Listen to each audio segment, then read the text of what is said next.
Welcome, today in front of me HUAWEI P50 Pocket, and I'll show you how to activate quick launch on this device. So now, as can you see, by double press to my down volume button, I just can wake the screen.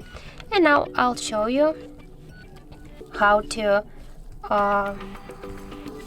activate the quick launch to the camera application, for example.